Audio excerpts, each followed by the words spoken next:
Oke, bismillahirrahmanirrahim. Assalamualaikum warahmatullahi wabarakatuh. Apa kabarnya anak-anakku semua? Semoga kalian semua selalu dalam keadaan sehat walafiat ya. Anak-anakku, kembali kita belajar mata pelajaran SKI, yaitu Sejarah Kebudayaan Islam. Pada kesempatan kali ini, kita akan belajar tentang bab yang baru, yaitu tentang dinasti Abbasiyah.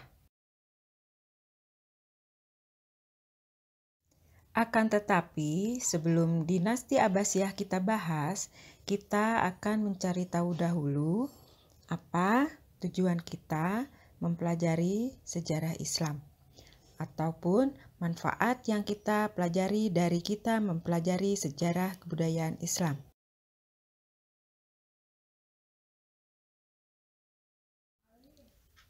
Jika kita mempelajari sesuatu, pasti memiliki tujuan.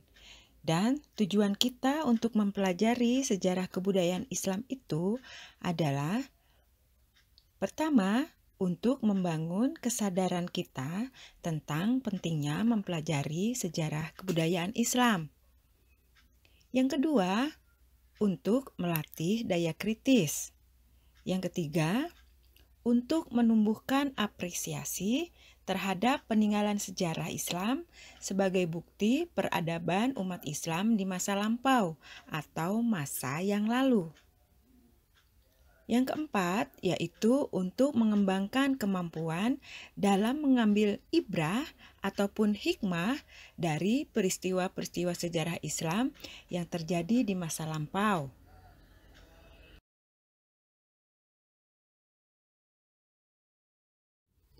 Untuk materi SKI MTS kelas 8 semester 1 ini, di bab pertama kalian akan mempelajari tentang jejak peradaban dinasti Abbasiyah. Kita akan mempelajari tentang keruntuhan dinasti Umayyah, proses terbentuknya dinasti Abbasiyah, silsilah dinasti Abbasiyah, juga khalifah-khalifah besar dinasti Abbasiyah seperti Abu Ja'far al-Mansur, Harun al-Rasyid, dan juga Abdullah al-Ma'mun.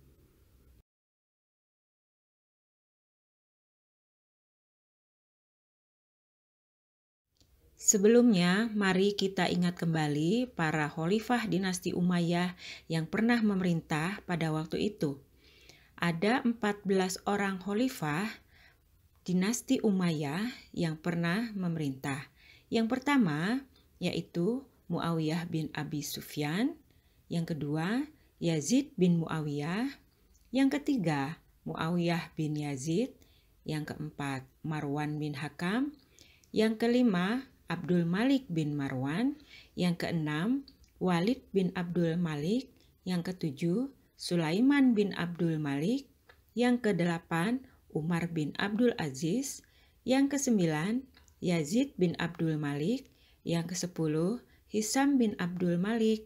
Yang ke-11, Walid bin Yazid. Yang ke-12, Yazid bin Walid. Yang ke-13, Ibrahim bin Walid.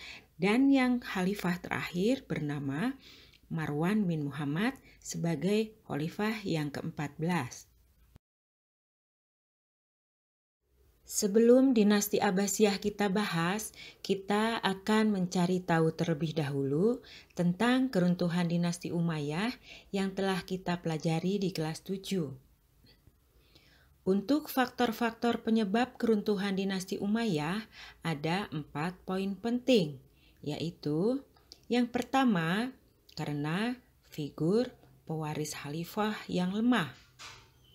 Pada masa itu, para khalifah disibukkan dengan musik-musik dan juga syair-syair. Bukannya memahami bacaan Al-Quran dan juga mengurus urusan negara, tetapi mereka pada waktu itu menghabiskan waktu dengan berburu dan juga minum minuman anggur yang memabukkan. Sehingga mereka tidak fokus dengan urusan kenegaraan. Akhirnya semua itu membuat para khalifah menjadi lemah dan juga tidak lagi dipercaya oleh masyarakatnya. Untuk yang kedua, karena adanya hak istimewa bangsa Arab Suriah. Karena adanya keistimewaan terhadap salah satu bangsa di Arab ketika itu, maka terjadilah kesenjangan sosial antara masyarakat dan juga golongan yang lain. Yang ketiga, karena pemerintahan yang tidak demokratis dan juga korup. Karena pada saat itu mereka melakukan perjanjian antara Hasan bin Ali dan juga Muawiyah bin Abi Sufyan. Mereka bersepakat bahwa kepemimpinan setelah Muawiyah bin Abu Sufyan akan dilaksanakan secara demokratis. Akan tetapi hal itu tidak terjadi. Malah mereka menjadikan anak dari Muawiyah bin Abu Sufyan sebagai putra mahkota dan juga khalifah seterusnya. Dan pemerintahan ini disebut dengan pemerintahan monarki, yaitu pemerintahan yang bersifat turun-temurun, yang sebenarnya tidak ada pada zaman Rasulullah dan juga pada masa Khulafaur Rasyidin. Dan yang keempat adalah adanya persaingan antar suku. Persaingan antar suku sudah lama terjadi pada ketika itu dan menjadi ciri bangsa Arab pada masanya. Dan pada masa dinasti Umayyah, hal itu kembali muncul, di mana suku bangsa Arab terbagi menjadi dua, yaitu bangsa Arab Utara yang disebut dengan Arab Qais ataupun Arab Madani, dan bangsa Arab Selatan yang disebut dengan Arab Yamani ataupun Himyari. Dan dinasti Umayyah lebih mendukung suku Arab Yamani, sehingga persaingan antar suku tersebut semakin melemahkan kekuasaan dinasti Umayyah. Ini adalah poin-poin penting yang harus kalian ketahui mengenai keruntuhan dinasti Umayyah.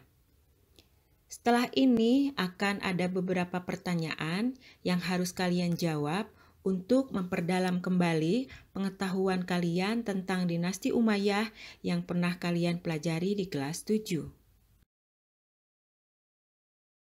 Siap-siap ya dengan pertanyaannya. Soal SKI kelas 8 tentang runtuhnya dinasti Umayyah. Soal yang pertama. Apa sebab-sebab lemahnya khalifah dinasti Umayyah sehingga dinasti Umayyah menjadi runtuh? Yang kedua, jelaskan perbedaan antara pemerintahan demokratis dengan pemerintahan monarki. Yang ketiga, sebutkan nama-nama khalifah dinasti Umayyah yang pertama, ke-10, dan juga yang terakhir.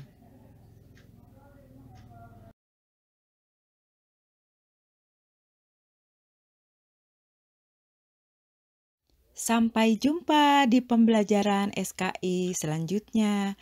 Wassalamualaikum warahmatullahi wabarakatuh.